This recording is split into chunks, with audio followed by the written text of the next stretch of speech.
Dalam setiap tim, konflik seringkali muncul sebagai bagian dari dinamika kerja, namun bagaimana kita menangani konflik tersebut dapat menentukan efektivitas tim. Mari kita saksikan bagaimana sebuah tim menghadapi tantangan dan bekerja sama untuk meningkatkan kinerjanya. Di sebuah ruang meeting yang penuh semangat, ada sebuah tim yang terdiri dari berbagai anggota dengan sifat dan gaya kerja yang berbeda. Ada anggota yang perfeksionis, rasional, kurang komunikasi, dan ada yang sering datang terlambat. Seringkali perbedaan ini menimbulkan konflik kecil yang bisa berdampak besar jika tidak dikelola dengan baik. Baik, mohon perhatiannya. Assalamualaikum warahmatullahi wabarakatuh. Waalaikumsalam warahmatullahi wabarakatuh. Selamat siang semuanya. Selamat siang, Pak. Baik, terima kasih atas kesempatannya sudah hadir di rapat kita pada hari ini. Pada kali ini kita akan membahas mengenai update progres teman-teman, bagaimana nih tantangan dalam menjalani proyek kita pada kali ini. Pekerjaan saya selama ini sudah berjalan dengan baik, dengan lancar, gak ada kendala. Maaf ya, saya sedikit telat. Tadi ada macet di jalan. Budi, kita udah sering ngomongin ini ya, kalau kamu sering telat nanti proyek kita bisa terhambat. Oke, tadi. Kalau saya nggak mau ganggu sih. Rina, aku paham kok kamu orangnya pendiam, tapi penting buat kita semuanya dibicarain di sini. Yuk, jangan terlalu serius. Kita kan satu tim. Kita harus saling membantu. Kita bisa kok. Tapi jangan lupa, kita juga harus punya rencana yang jelas biar kerjaan kita juga cepat selesai.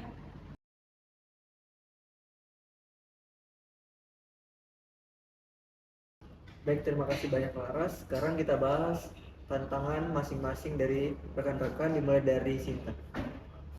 Gini, aku tuh suka ngeliat hasil kerja yang bagus dan rapi, tapi terkadang aku malas karena harus mengerjai ulang pekerjaan yang sudah dikerjakan orang lain. Ini tuh bikin aku stres.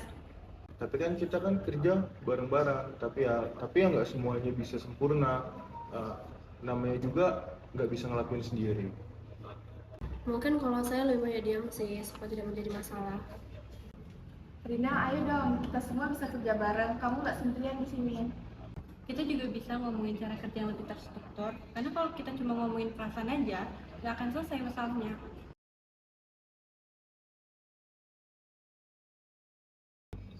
Baik, jadi poinnya adalah kita harus ngomongin solusinya juga, bukan hanya tentang ngomongin masalahnya.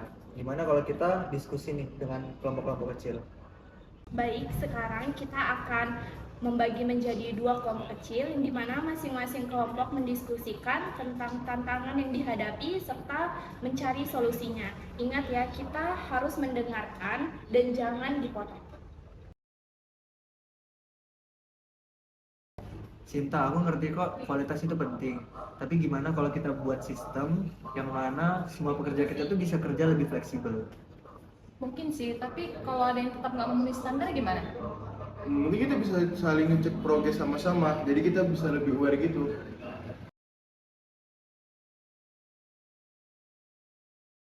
Rina, bagaimana kalau kamu memberikan pendapat terkait kelompok kecil kita? Baik, mungkin aku akan lebih ke diskusi dari kelompok kecil dulu. Benar, kita harus saling support. Kalau kita semua semangat, jangan akan lebih ringan. Kita juga bisa bikin panduan supaya semua orang itu jelas kerjaannya, jadi nggak ada yang bingung.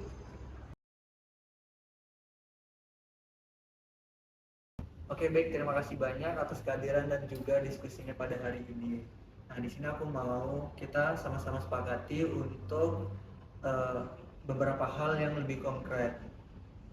Nah, buat Budi gimana nih? Apakah siap buat on time ke depannya? Siap deh, aku akan lebih perhatian sama waktu. Yang lainnya? Baik, saya juga akan lebih fleksibel lagi dan jika ada masalah kita selesai bareng-bareng. Baik, saya juga bakalan ikut diskusi dan tidak takut ngomong lagi. Kita bisa kok asal kita saling bantu dan tetap positif. Setuju, dengan komunikasi dan rencana yang jelas, kita pasti bisa lebih efektif. Intinya, kalau kita saling bekerja bareng, saling mendukung, nggak ada yang nggak bisa diatasi.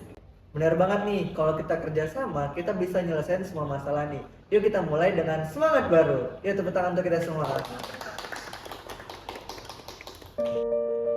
Melalui komunikasi, empati, dan kerjasama, konflik dalam tim dapat diatasi.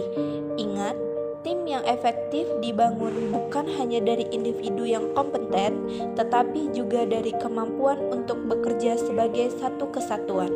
Semoga dari pembelajaran ini membantu kalian dalam menghadapi tantangan serupa di tempat kerja.